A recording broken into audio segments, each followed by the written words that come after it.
Okay, I think we can go ahead and get started if everybody's ready. My name is Sullivan Marks. I'm a medical student here at OU, and it's my pleasure to introduce Max Harris.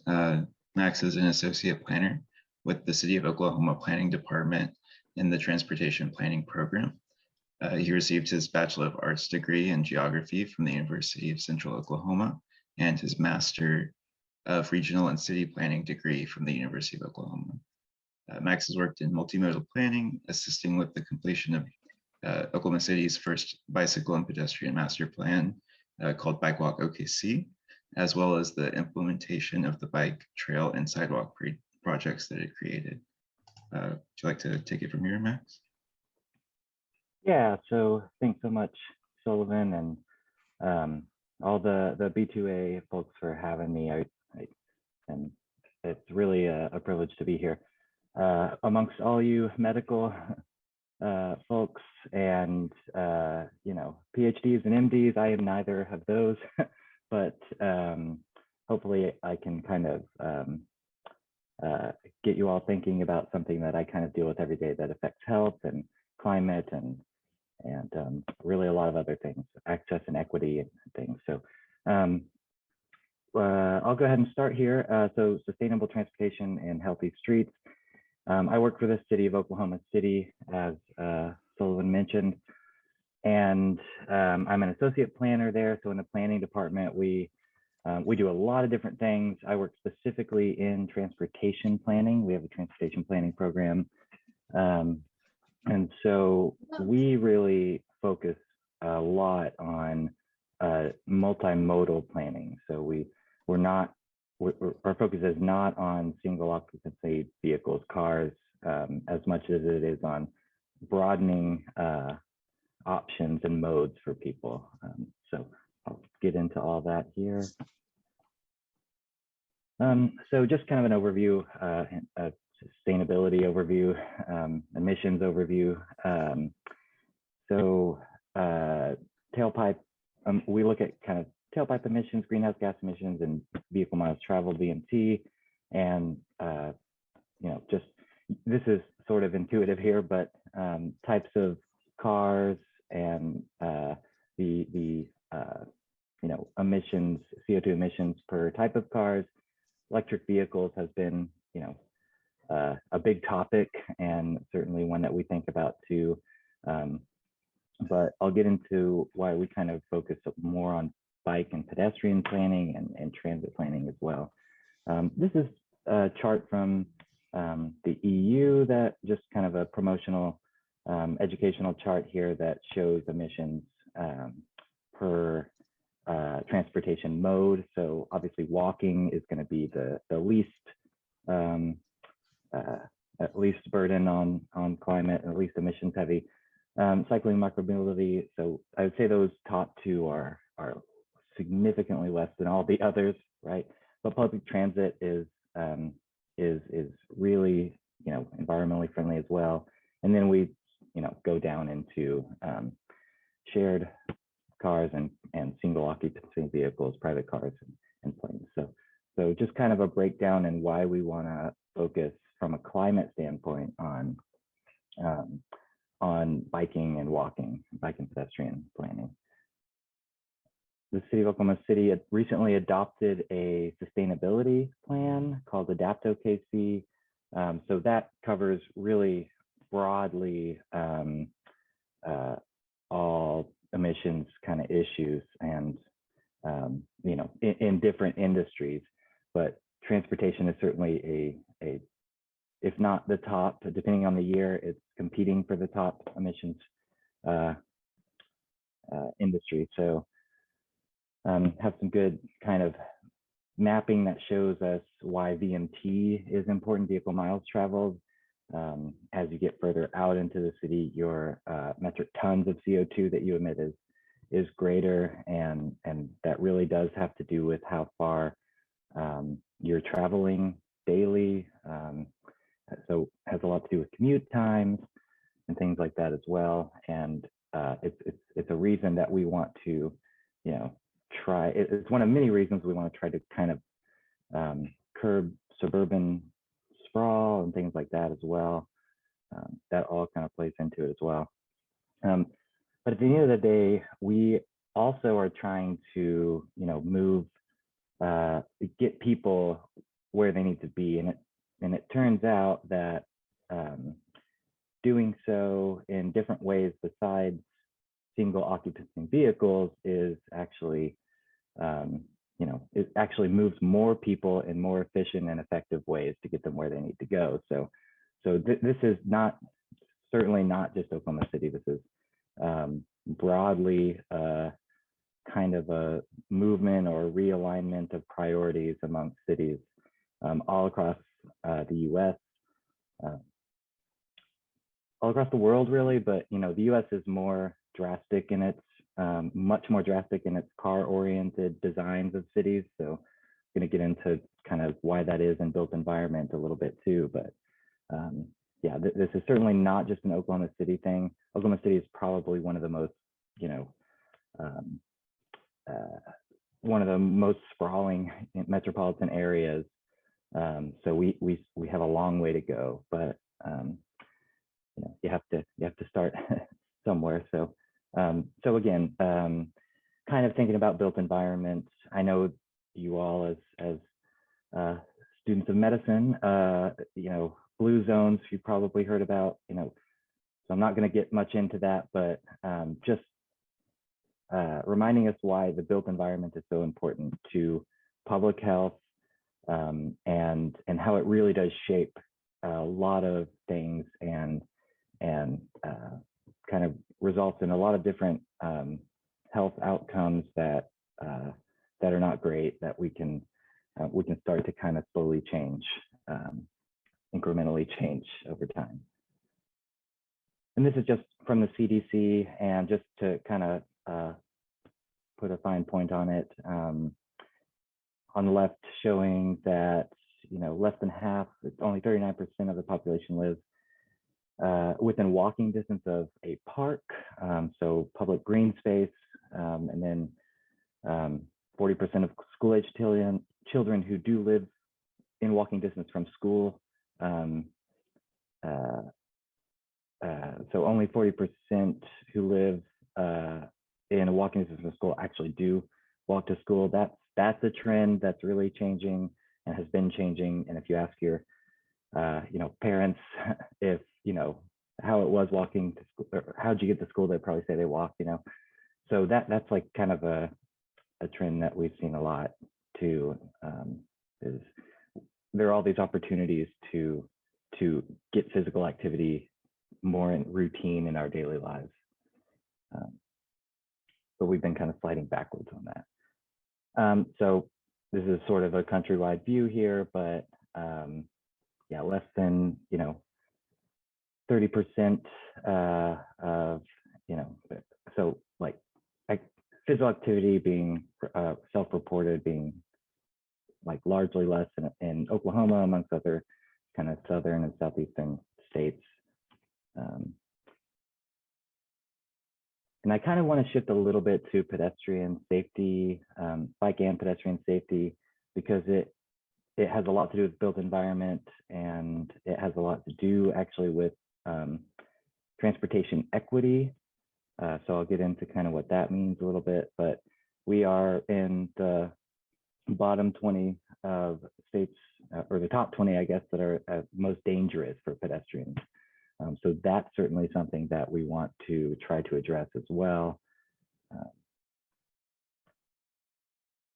So just kind of an overview, some charts here to show this disparity. This is looking at residents and US residents by age, by race, ethnicity, and by income, by household income levels. So, just going from kind of left to right, older Americans, Black or African American and American Indian or Alaskan Native, and then households, particularly that make less than 41,000 as income per year, have greater disparities amongst being struck and killed by automobiles in the U.S. And so that is sort of writ large across, the US. You're going to see similar statistics to that. So just to kind of show what that looks like on the ground, as barriers in the built environment, the way we design our places and the way we design our streets really has a lot, has a big effect on traffic collisions and fatalities, and of course all the other things, physical health, mental health, and environmental emissions.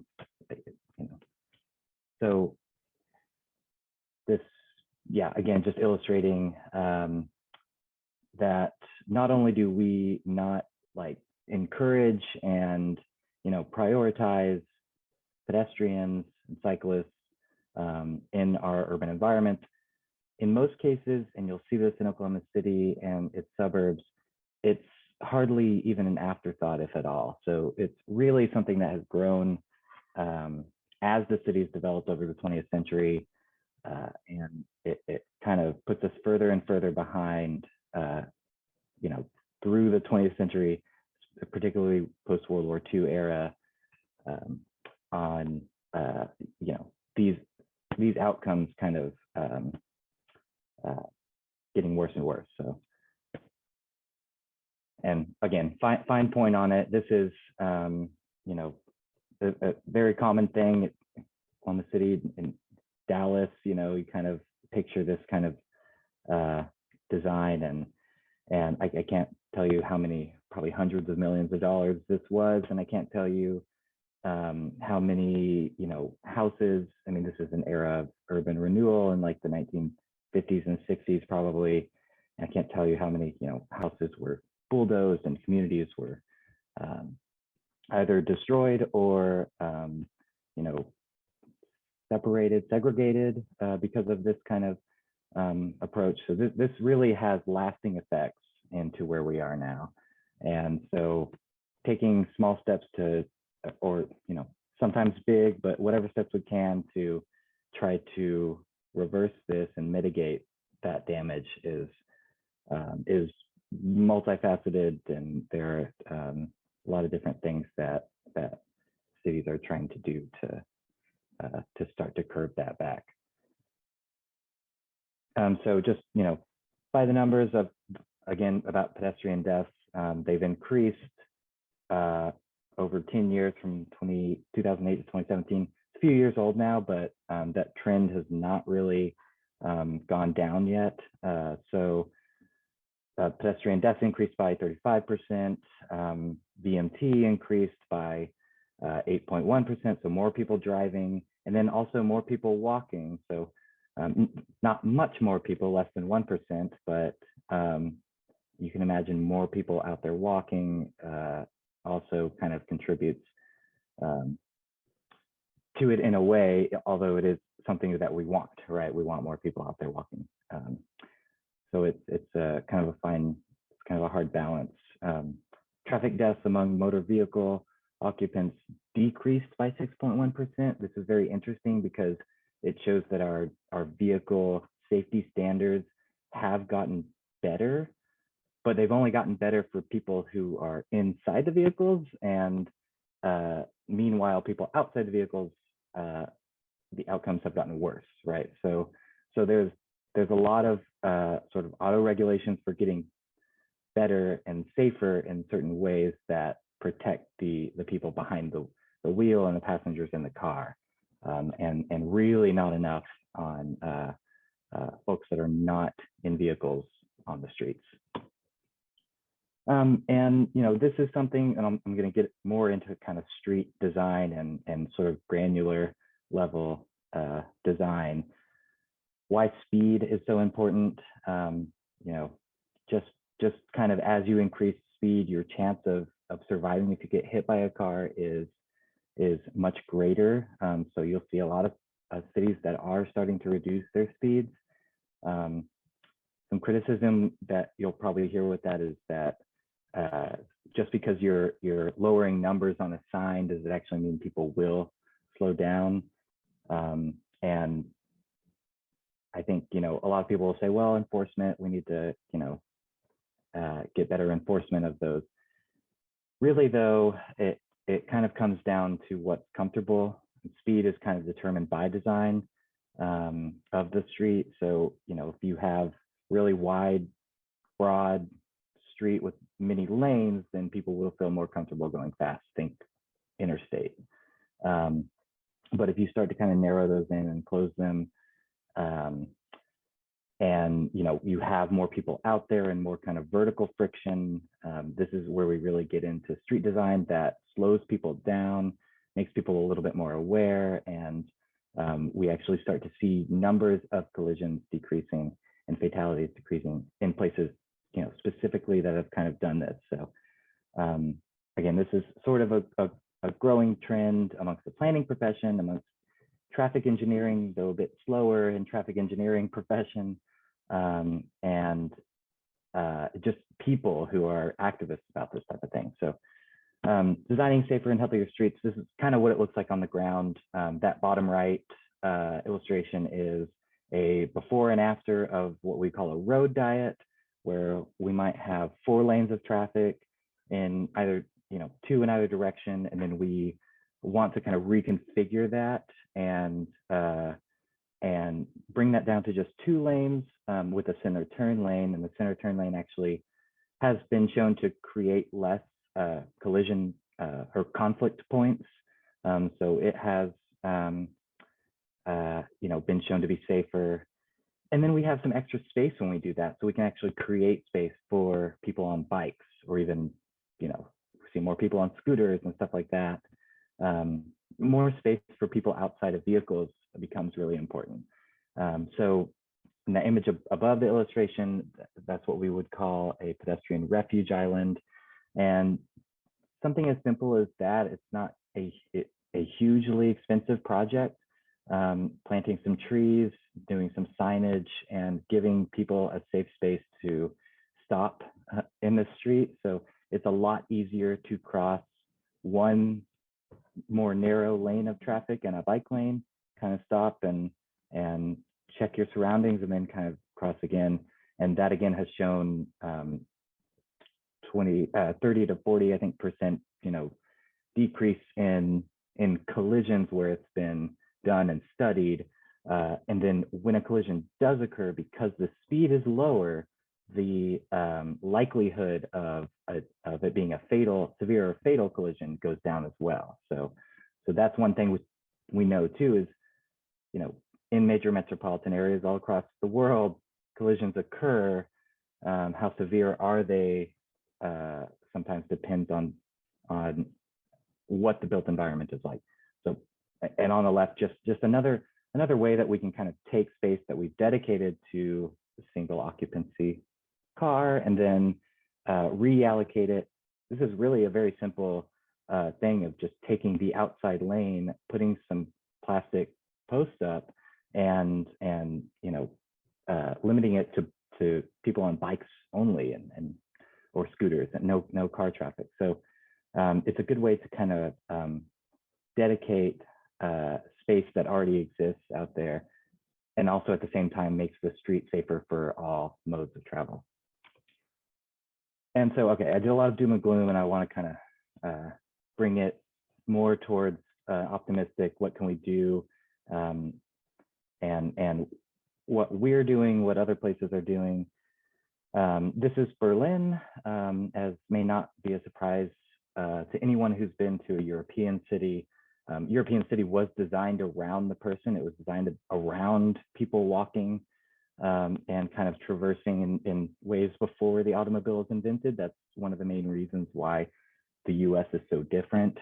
But you can tell just by looking at it that people walking, people on bikes, people in, very importantly, in wheelchairs, though not really shown in this picture, is a very important Americans with Disabilities Act, something that we want to always try to be conscious of. And then of course, public transit, mass transit. It prioritizes different modes over the car, and that prioritization, that focus is laid out in the design. You also see a lot of green space. You'll see a lot of trees, which provide shade and kind of make it more comfortable for people. And that's actually really important. There's kind of a psychological aspect of making people feel more comfortable. This also provides shade and reduces the heat island effect, and has some of those benefits as well. Okay, so reeling that in back to Oklahoma City, in 2018, the city of Oklahoma City adopted its first bike and pedestrian master plan called Bike Walk OKC.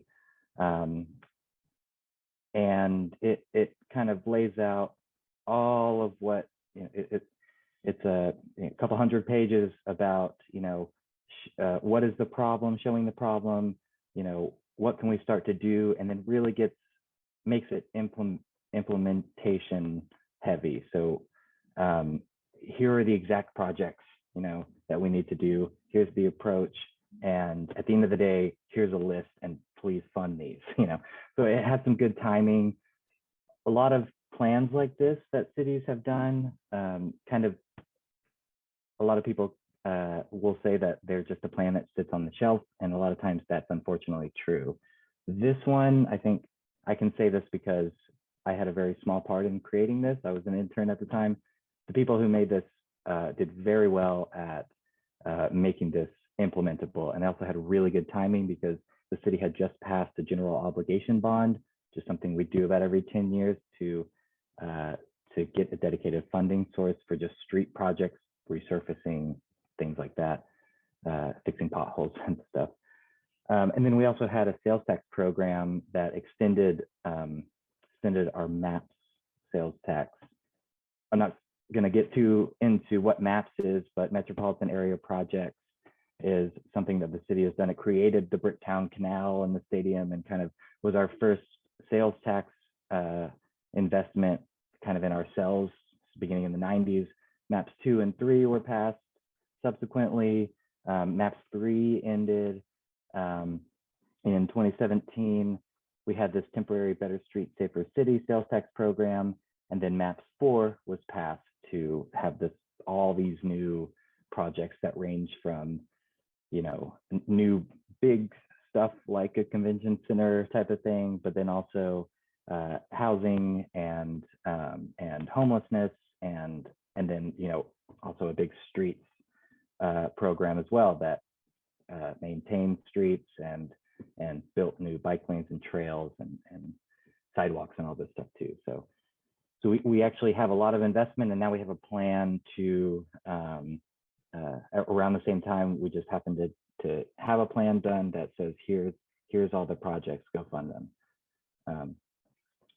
So generally, the plan's goals are greater numbers of people walking and cycling, trying to increase the amount of people, which again takes a lot of different types of efforts. We want to make walking and cycling safer in Oklahoma City. We want to make our streets safer for people to feel like they can safely go out, safely ride their bike to work if they're close, or to a nearby commercial district, or to a restaurant or something like that, trying to replace trips from the car to other modes. Connecting neighborhoods to jobs, so this is to jobs in public transit, commercial districts, schools, parks, looking at land uses in our urban area, and kind of focusing in on how to better increase access for people to their local places, like shops and schools and things like that. And then this is a really loaded one. Number 4 is removing barriers. Barriers being like what I showed you of that urban renewal highway, interchange, and how that creates lasting effects, and how do we traverse that? How do we get people across that so they're not disconnected from the other side of that? it's hard to do. There are ways to kind of, cross those barriers. Some cities, it maybe a little more progressive, have removed highway barriers altogether.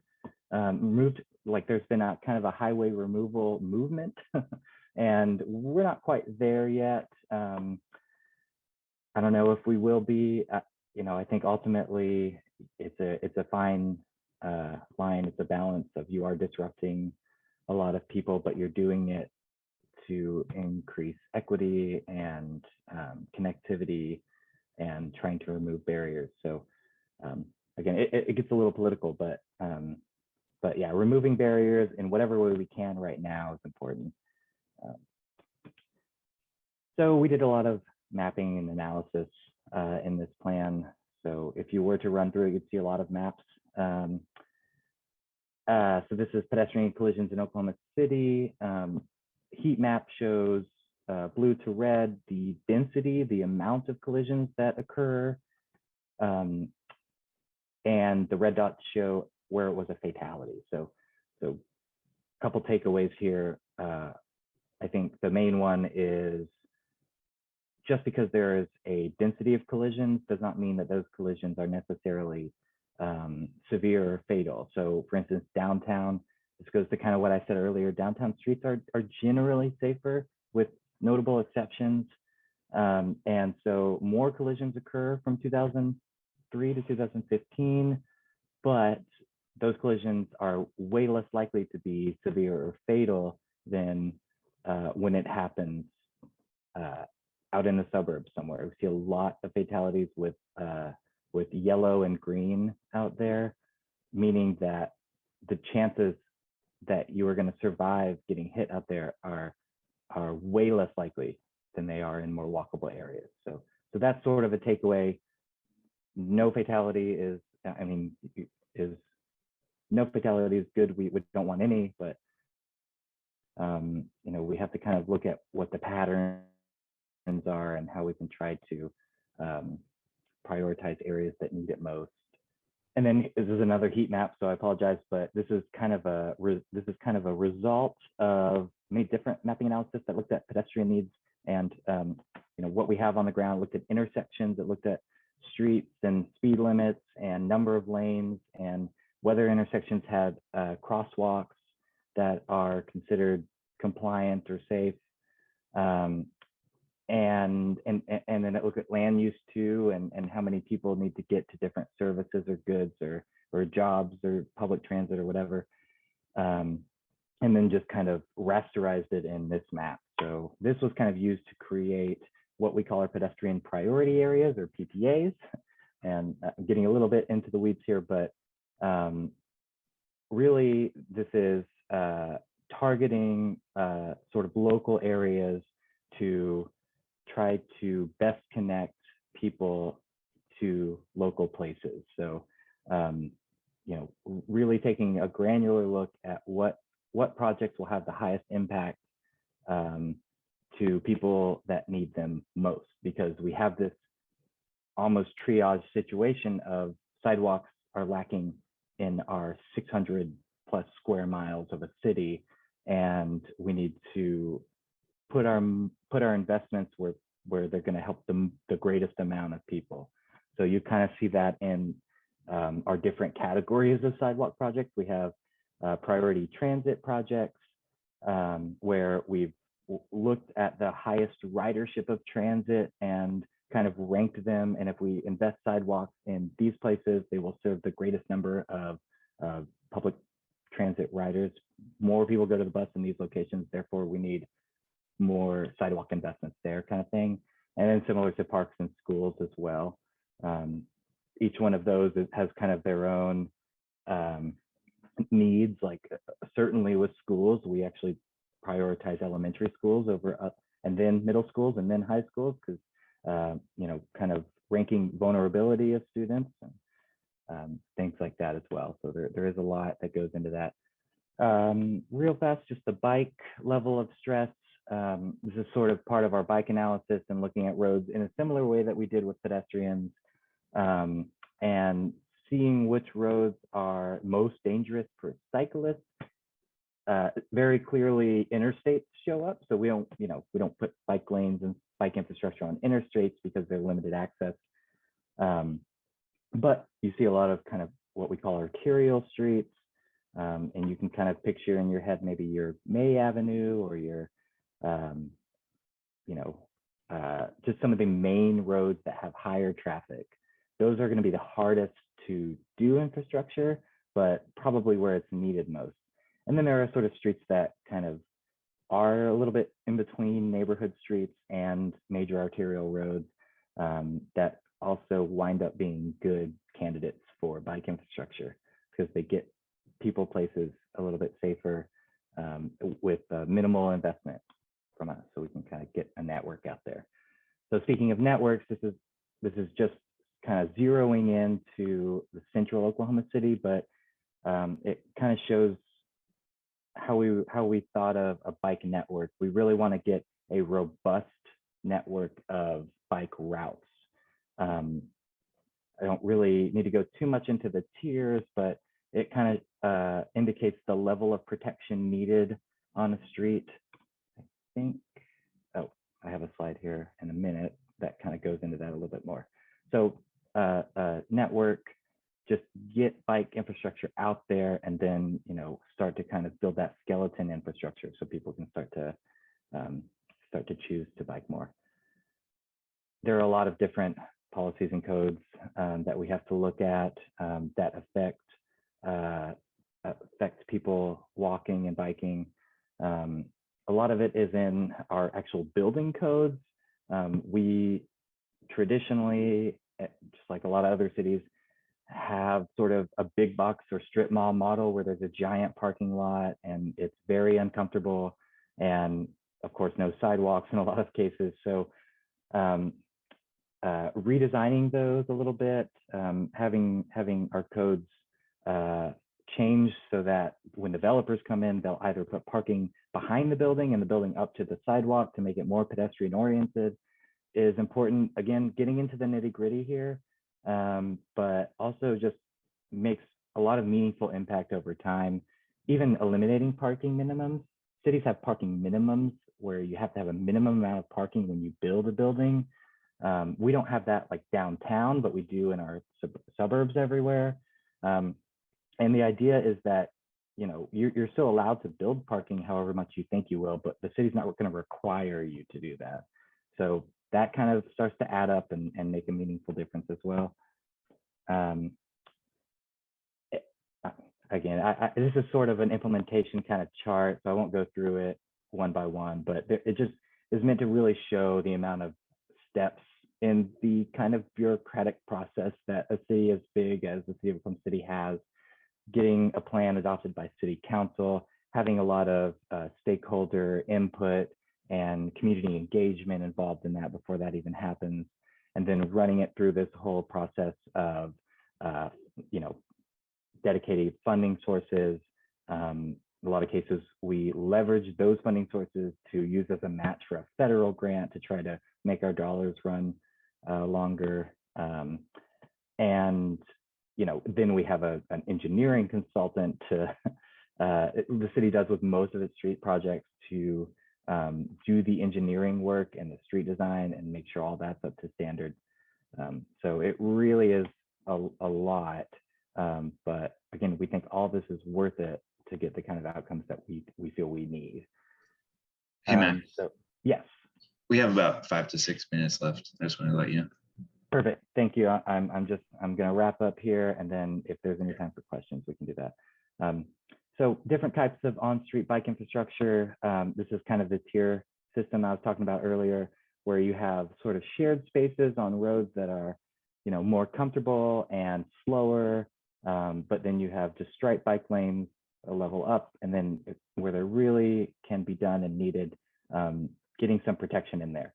Again, these are just plastic delineators, and we'd like to sort of do more protection in this in the future, but it's a good affordable first step for us to get a full network out there. So lots of funded. This is not meant to have you all look in depth, really, just to show that we do have a lot of funded projects that we'll be rolling out over the next 10 years or so. Multi-use trails, I didn't talk about this much. It's obviously really important for recreation and public health and access. People having access to trails is really important. We have more existing miles of trails than a lot of our peer cities, including like Denver. We have about 90 miles.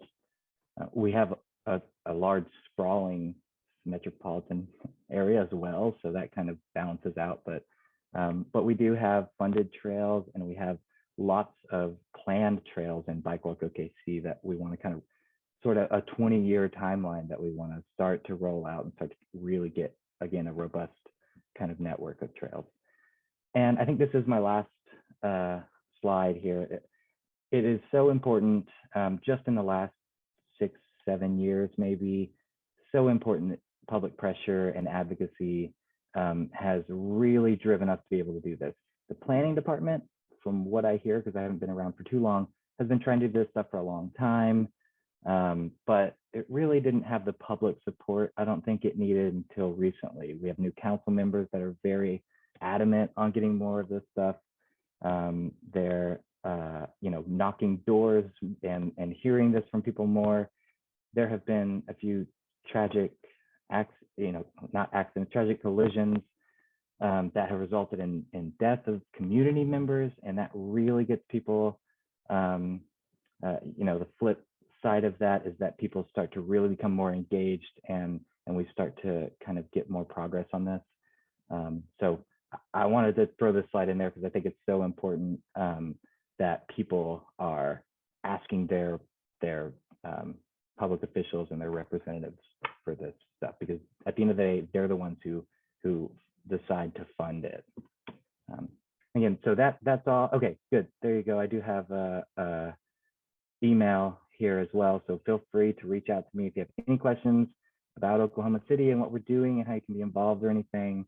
And then bikewalkokc.org is where you'll find our plan in full. You can read it chapter by chapter, or download it and read the whole thing if you want, or you can find more resources and leave some feedback if you want to. So I'm going to end it there, and I know I'm running right up against the clock here, so I'm not sure how much time I'll have for questions, but I wanted to kind of open it up.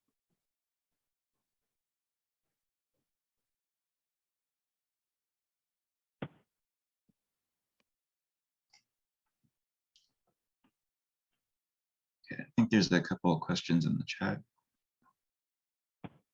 Okay. Oh, here's the chat. Okay. Sorry about that. Okay.